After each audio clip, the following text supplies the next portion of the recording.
tozalaki na Goma tozobela na kati ya Goma tozala blessé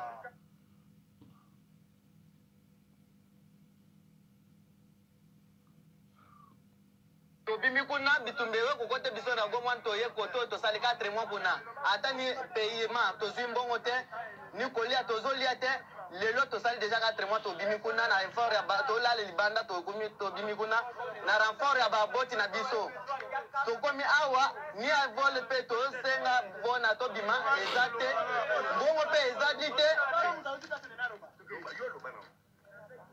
biso toza basoda touti Goma tobundi bitumba na M23 na Goma ti ndenge topalanga na Goma mutu na mutu ake na ndenge na ye destination nkoni mais siko awa toye awa na Beni esika base ezali fallait tokoma Kisangani mais toza na moyen de transport okomela Kisangani te ça fait dala misusu awa babeti ba 2 semaines ba 1 mois ba 3 semaines kolia tozolia te tozaka négligé tolalaka na aéroport na libanda yango moni toza na bosenga gouvernement ayeba ke biso toza awa yango moni asunga biso vraiment tokoma esika ba unité ezali po tokoma Kisangani po to rejoindre esika ba unité na biso eza po tosala musala po toza bafisi toza basoda congolaise bandeko toloba siko vraiment nini toloba pela nini ya koloba donc botini basoda na front bakende kobunda bakomi kuna bakoki bitumba te bakimi et tant bakimi ils sont abandonnés sikoyo chef na bango awa aza wapi chef meneur ya guerre aza wapi bandeko nanga nakoyebisa bino mbala boni armée obino zobenga FARDC na M23 mokonzi na bango Kagame kende na Kinshasa omona batuti mutu baza ba généraux ya bana oyo bwa mitema mabe hein? Vraiment mitema mabe siko tala bana batu baza kuna baza payé te baza na mboka na bango te bayebi te bakolia nini yango nazolobela bino ndeko nanga na fédéralisme biloko ezalaka te parce que na fédéralisme état fédéral wana akoyeba naza na basoda OTAN basoda OTAN baza paiboye mutamemi bango Pierre na situation bakomi nango lelo bakoluka Pierre wapi bana baza wapi bazo lia ndenge nini est-ce que baza payer botina mutu ko bano récupérer bango mais sikoyo baza kolela toza même na moyen okine Kisangani te or Kisangani ni chose kuna danger tala boza même na terre botina bango avion te et ramener bango na Kinshasa bongo tala to traiter makambo ndenge nini les enfants sont abandonnés bandeko atako ba gera ba mboka yango mais oya siko ba petit no ba fandi na ti ba ko kraki ba muso wa kufa so ba ko so ba na mbiskali ba bomi bango ba kela bango perte alors à quoi bon ko so mwana yo ko konte na armée ya ba assassin bandeko naibisaka bino jamais Tshilombo akotikaka ko gagner este mwana oyo safu alobaka yango bien abi bako kamata minduki ya Poutine bapesi ye beta Kagame akoboya mais akoboya parce que ça na deal ezali ke yo ozalaka ko travailler na Belgique obanazo $1500 te obanazo €1500 te biso siko to pesi yo ba million siko osani ata yo osani siko donc il fallait répondre mutu moko boye ndeko moko ya congolais alobaka nanga soki yo ozwi déception pa nanga bongo siko biso ba oyo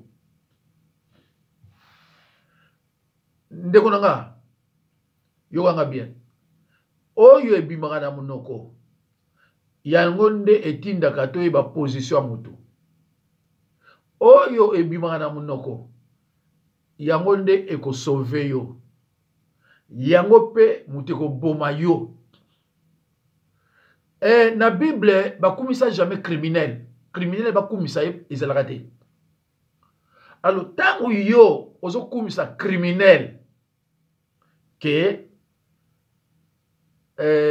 ozondima sagesse na ye alors que asali eloko te période ya 12 millions de morts mais c'est qui période ya Kabila te sikoyo yo ozoya peuple azokonte na yo ozotangela biso mutu moko oyo ayelaki biso lokuta oyo komone Kabange te oyo komone Joseph Kabila te oyo mama Safi aza mama na ye te oyo aza na mwasi na rwandaise na États-Unis oyo atiki Kinshasa salité akotonga kinga kati boye bisanga loko moko Kabila sala na RDC po bino bozana bino ba faux congolais vrai congolais kumisa criminalité neti nga kumisa Mobutu te nga ataki kamomoko na kumisa Mobutu ezate ngai ngai na kumisa Lumumba te ataki kamomoko na kumisa Lumumba na ezate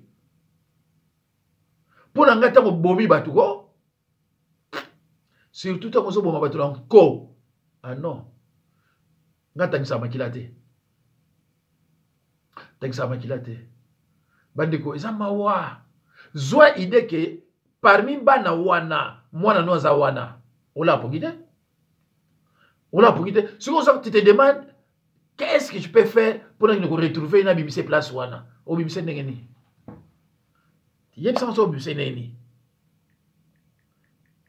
nzambe bandeko makamusu sezaliko oko lo bango na ba médiaté ba lukio ba bomi yo to ba salioni mais to lo baka ceux qui vraiment de l'autre le balongwe makamo boko yo comme susu eza mawa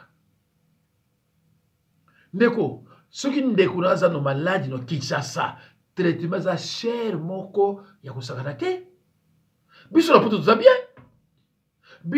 za bien ceux qui olali nzala yo muto lingi na olia te frigo bande tonda na biloko ezala toujours na biloko mawa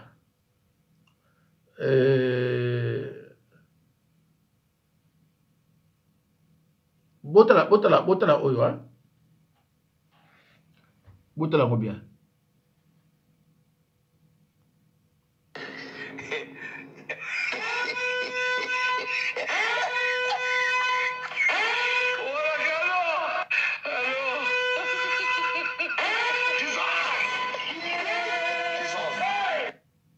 mawa batu mwindu bakonza batu mwindu corruption pa ya pape abimisi na enveloppe zwa na yo pape akotikala kosala ngo jamais pa na yo hein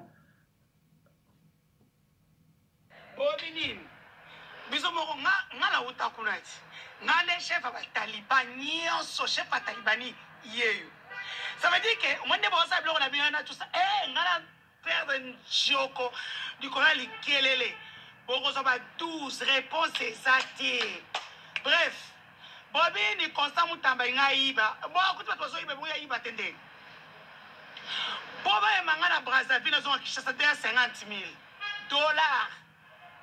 Pourquoi tu as bakanga perote ndaiwela kenda chibangwa kenda bakanga etendeni et comme un cop shida oh non 450,000 moi j'ai eu ce document là il y a 2 semaines mutnanga kati et pas soumouina mutatindela kinga il y a 450,000 ya procès ya Raïs j'avais déjà ça et ça a bongo il y a un bomona qui na procès bon moi avocat de la République bazoya sans document président de la République bazoya un document ya Mineta. Vous comprenez? Donc voilà. Donc au fait, hein, quand la justice est malade, donc le procureur est un agent de l'État, formé par l'État, payé par l'État. Donc comme il va que nous sommes bons, on va payer ça pour la instrumentalisation du procès net yanga. Maintenant vous comprenez comment ça se passe. Donc quand on a pas m'battre, on a poids lourd. Pour ça, la procès n'a 250 000, 500 000 et puis 500 000, tout à se retrouver dans le procès.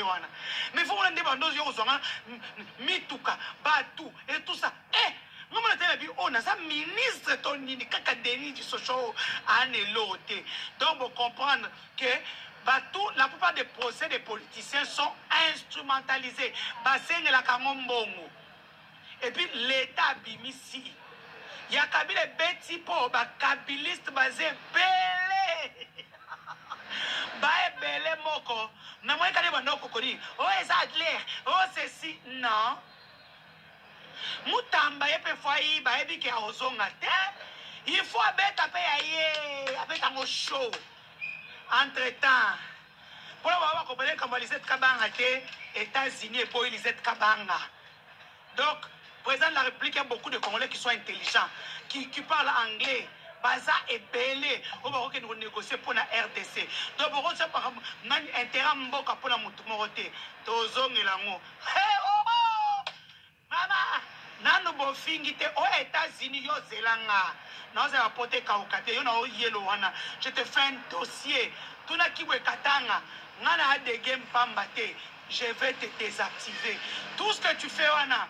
Eza nyo sa katie mutu akomi koningana. Na sta biso secret na bino. Bego wa boke tu pona 10 000 euros. 10 000 euros de botindela banana. Ba 5 000 100 000. Entre Boketu et Perrault Loire, qui est plus dangereux? Botiki Perrault parce que vous travaillez avec Perrault, Bringo Boketu Bino, Bokoyo Kamoto, Bose la calme. Oh, Nazanga Njopona Likelele. Magambo descendre ringo tikate parce que boza koto bo sengi après bo saitindika chakal. Toi na bino maele di. Yena nga je koko na yoki. Vie kujilo kwa mesu, kukunza kujilo kwa mkurumpa, kukunza mesu. J'ai compris. Toli misio ya.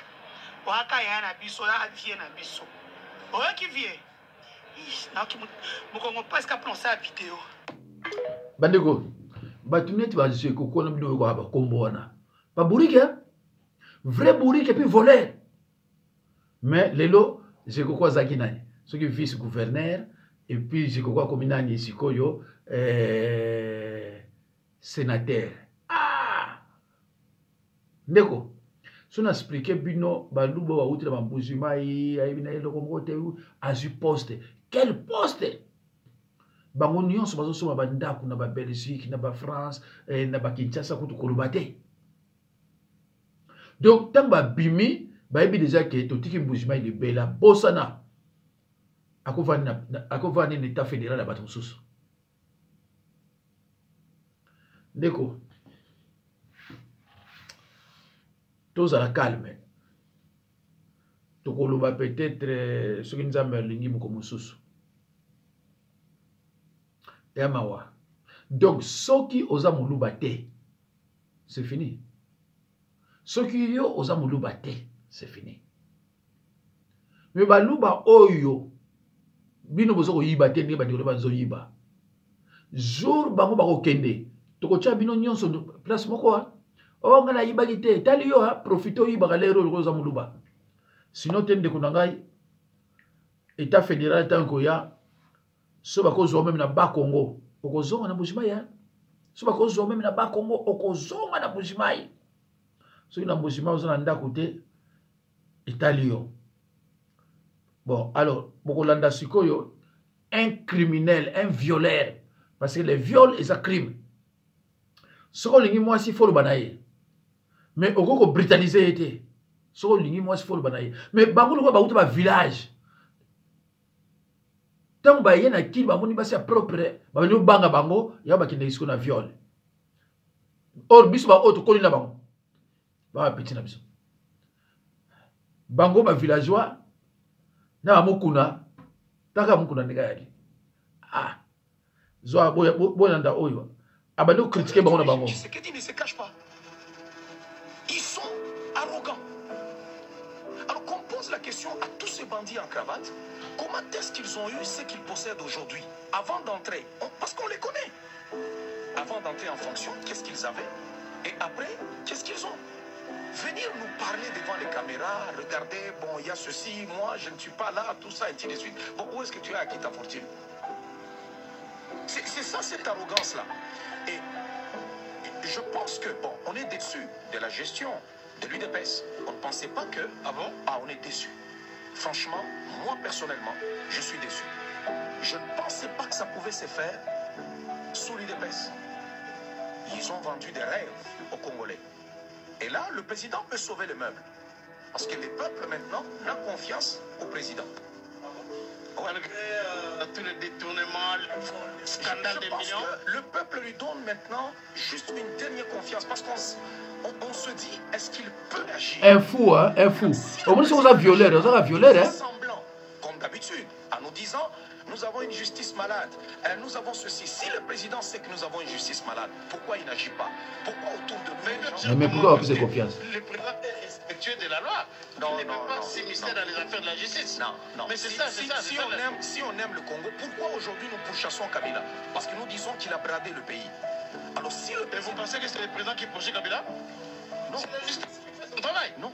Voilà. Écoutez, on a d'abord le président qui a dénoncé. On va parler de ça. Hein.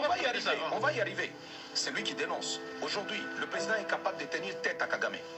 Le tout-puissant Kagame. Le président dit non, je ne négocie pas. Oui, là, c'est dans ses prérogatives constitutionnelles. Oui, en ce qui concerne la séparation des pouvoirs, par exemple, est-ce que le président doit commencer à donner des ordres aux magistrats? Nous avons élu le président parce qu'il nous a dit qu'il allait arrêter toute cette gabegie financière. Les cachots qui sont là clandestins, le ceci. Nous l'avons élu pour ça. Nous l'avons élu pour ça. Il ne peut pas prendre ce travail-là et le donner aux autres. Non, c'est à lui de veiller à ce que les choses marchent et se passent correctement dans ce pays. Ça, c'est au président. Je suis désolé, Charles Leclerc, c'est au président. Si le Quinois, aujourd'hui, désavoué, parce que c'est à deux doigts de se faire, s'il désavoue le président, qu'il aille poser la question à Maréchal Mobutu, qu'il aille poser la question à Joseph Kabila, ça a été comment ici à Kinshasa pour lui? Mais le président, on n'en est pas encore arrivé là. Mais c'est à deux doigts maintenant d'arriver. Parce qu'aujourd'hui, c'est de l'arrogance. Ces gens construisent sur vos yeux. Ils se justifient, même là où il ne faut pas se justifier. Nous avons des gens au Parlement où on vous dit, oui, l'autre là a volé pour construire quand même une université chez lui. Donc on incite même les gens à voler. Vous faites allégeance à ce que Vital Kamerhe avait dit? Oui, mais c'est il a dit la vérité. Hein. Les grands nombres et les grands Équateurs ont le plus grand nombre de ministres. Nous, ces premiers ministres-là, n'ont rien fait chez eux. Et Matata a fait quelque chose. C'est une vérité. Nous ne pouvons pas, mais ce n'est pas à louer. C'est une vérité. Le vol, c'est le vol. La vérité dans la bouche du diable, c'est un mensonge. Bandeko, boyoki criminel oyo azalaka condamné na Canada. Violeur, il a violé. Il a écopé une peine, je crois, de plus de 10 ans et de prison ferme. Protégé par l'IDPS. Mais abaye moko. Tout à l'heure, oh là là, qu'est-ce qu'il y a? Bandeko na ngai boyebi aveni Kasavubu oyo boyebaka jardin botanique yango oyo jardin botanique kuna tout droit mpona kobima zando oyo zo je crois centre culturel ezalaka awa dans aveni Kasavubu yango oyo boyekei ti Pongabi boyekei boulevard oyo jardin botanique botala Kinshasa oyo bino botika ndenge ekoma chance bokenda bozonga te mboke beba mboke kufa mboke pola botala bino moko awa bakonzi bakoma oyebisa biso bango balia nanu bakabola biso peuple nsima moko nde bakonzi baliaka nanu bango baliaka nanu bakabola nanu mbongo bazwa baprime biso peuple tozela bango balia nanu mboka ngo nde yango oyo bandeko na ngai boyebi aveni Kasavubu oyo boyebaka jardin botanique yango oyo jardin botanique kuna tout droit mpona kobima zando oyo zo je crois centre culturel ezalaka awa dans avenue Kasavubu yango oyo boyekei ti Pongabi boyekei boulevard oyo jardin botanique botala Kinshasa oyo bino botika ndenge ekoma bandeko ntango bato bazozwa courage ya koloba ke mbongo eya nanu tokabola bongo le reste totala yango après azoloba ngo na média mbongo eya nanu tokabola le reste totala yango après avani epe kimia azali pas l'aise moto mpe akoloba ne aza te alobi vérité nyonso bambongo nyonso soki ezwala mpona projet bazwi yango bakaboli yango na ekiri wana ntango baosisa kokabola bali bosiko tokoze combien mpona mosala wana. Merci.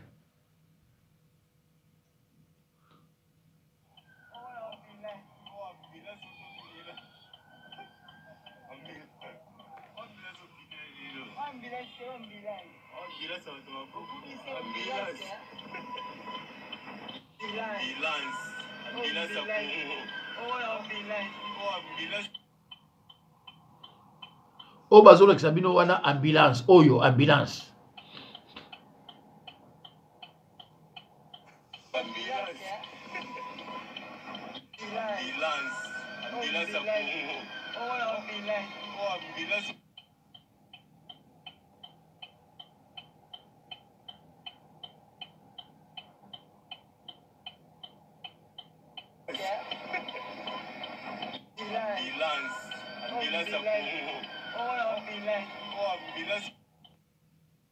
ndeko moni ambulance na mboka ya Chilombo esi bomoni mpenza ambulance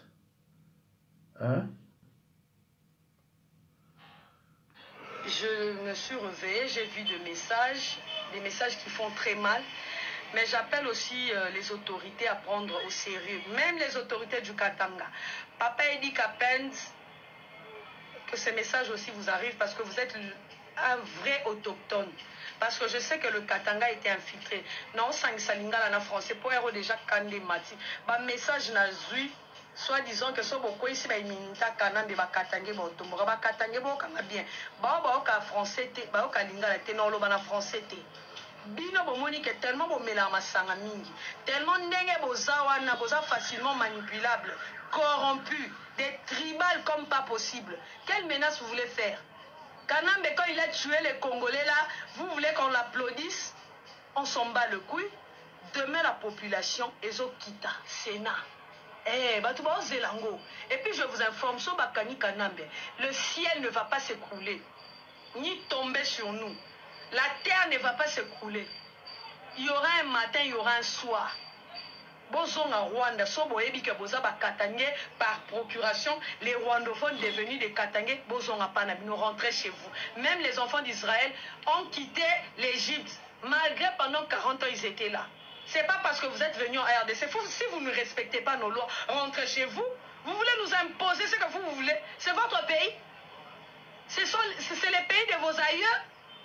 Vous voulez jouer avec les pays de Simon Kimbangu et de Lumumba. Vous êtes malade ou quoi? Quelle menace vous faites aux Kassaïens? Vous avez toujours des discours de division, des discours tribales haineux. Nous sommes en 2025, nous ne sommes pas en 2001, en 2017. Quand vous jouez avec la nation, quand vous jouez avec le peuple congolais, même la diaspora congolaise est pour qu'on arrête Kadinambe. Toutes les 25 provinces. Et je vous informe que vos frères sont partout. Quand vous menacez les Kassaïens, vous êtes au Congo central, je vous ai vu chez nous là-bas. À l'Équateur, vous êtes là. Vous êtes plus fort que les gens de l'Équateur. Vous êtes plus fort que les gens du Sankourou. Les Sankourous sont plus forts que vous, non? Mais vous êtes là-bas au Sankourou. Vous avez vu les Sankourois vous menacer. Je vais vous rappeler, vous rafraîchir la mémoire parce que à force de prendre trop la boisson, vous n'arrivez même pas à réfléchir. Lumbala, Roger Lumbala est allé faire la rébellion. C'est pas votre fils Kanambe et tout Koko Filimi, un fils adoptif, un Rwandais que vous avez même donné l'identité, qui avait tout saisi de Lumbala. On a même rallié son parti politique. Vous avez vu un seul Kassaïen s'élever pour contredire, pour menacer. Beaucoup sanano liboma wana bolibo sala. Bon, on a 25 professeurs, c'est ça. Et zana simanabino. Bon, ça la kaka na ba discours séparatiste. Nous, on appelle à l'unité un sorcier comme Kanambe, qui nous tue chaque jour, vous les protégez. Si vous avez besoin de le protéger, suivez-lui là-bas, dans son pays natal, au Rwanda ou en Ouganda. C'est là où il est né. Ce n'est pas le fils de Mzé. S'il était le fils de Mouzé, pourquoi il n'a pas construit encore la maison de Mouzé là-bas est en délabrement? C'est Chilombo qui est en train de construire. Bon, des hypocrites comme ça. VPM Jean-Pierre Bemba Papa, Likambouya, aéroport à Luano, Kota Yango. Ba Rwandais, Baza Sima. Ton lingata un rond na biso ke pa ba Rwandais te. Lobi na senga président Fachi, na bi président Fachi. Tika mindele o ba koya. Fouta ba mbongo ba exécuter ba travaux. En tout cas ba Congolais confiance ezate. Ba détournement na ba corruption za makasi. Oh. Lumba la sala qui a boradié parti na bobo tele biloko na bino bomona place ba kassin ba telemela bino. Ba telemela ba katangi. Ba menace la konane ezaka na ba 2000 wane c'est le cas. To banga binote. Mais moi, je vous informe, si vous touchez au Kasaï, sachez qu'il y a les Katangais au Kasaï.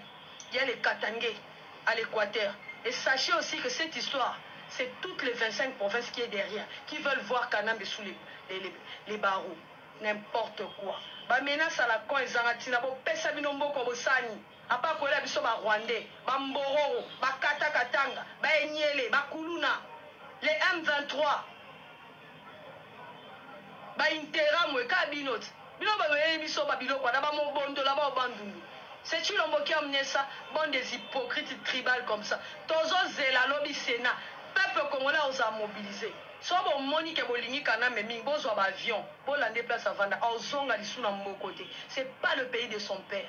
Il va tout tuer au kosane li boma biso mo ba de père et de mère tolamuki. Bon les kalisuta. Merci. Je crois que le message est passé. Papa VPM Jean-Pierre Bemba, Likambo aéroport à Luano. Nazo tagué au Koutuna.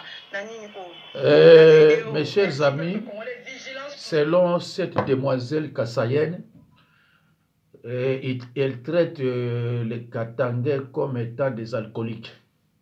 Donc, les Katangais sont alcooliques.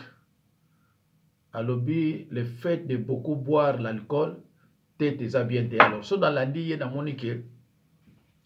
Congo, Batwazo Bomango, ils ont Katangais na baluba. Je vous rappelle en outre que Katangais na muluba bazako komoko. Katangais mutu apesa kabila kombo ya kabange. Donc ba reconnaître les étrangers, mais balobi yaka wapo travailler. Tala mutu ndinga zo kabamboka na yepa ya mutu mususu. Donc naka sai, naka tanga bato bazo foutre biso merde ya kosakana ta yango wana nangina lo bana bino boye ba oyo bazana katanga na kasai bazana besoin kabila eza ndenge nini eza ba tuti oyo bayekola chiluba na bamboka na bango bakoti na ba classe donc soko aye azu kombo katange soko akoti azu kombo ya baluba neti batambo ya kazadi kabongo tout ça azu yango. La plupart des bateaux bazo nomaka kuna bazo bengaka baluba sont des tutsi. La plupart na ba Congo oh baluba ebele wa non sont des tutsi. Mais na ba kombo ya baluba na ba kombo ya bakatange. Voilà. Donc on ba tutsi ya ba Soudan, Kenya, Burundi, Uganda, Rwanda bango wana yango moni ke bakoma ebele basila kate Rwanda za la population batuboni bande kolonga. Donc tokozala na besoin ya mutu oyo ye asali coup d'état akangi na Chilombo abombi place moko boye po aboma ete ale chasse siko na tous les batuti chasse siko na tous les batuti bokangi na ba officier wana tuti ale bo former siko armée nationale. Pourquoi nous ne gagnons pas cette guerre imposée par nos agresseurs? Mais parce qu'il n'y a pas l'armée nationale. Qu'est-ce que vous croyez vous autres? Parce que l'armée nationale les a été. L'armée ONU les a sauté. Et à Mawa. Les Amawa. À partir de Yagoma, Tokoki ko touché Kigali wana. Akola la lisusu nanda kona été. Akokota zamba asakana na bato mususu me asakana na Fati beton te mokengeli ya bakongole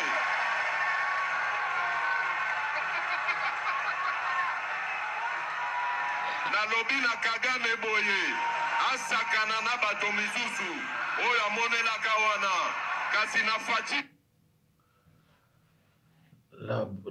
La vie et la mort sont au pouvoir de la langue.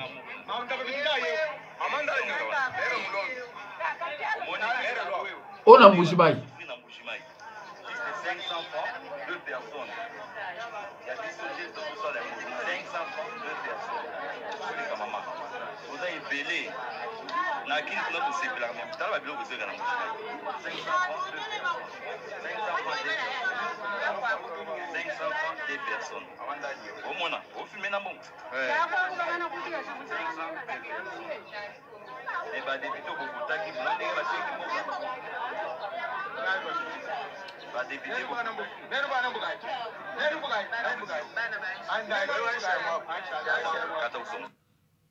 Bandeko, au monde de la maman, elles sont abandonnées à leur propre sort.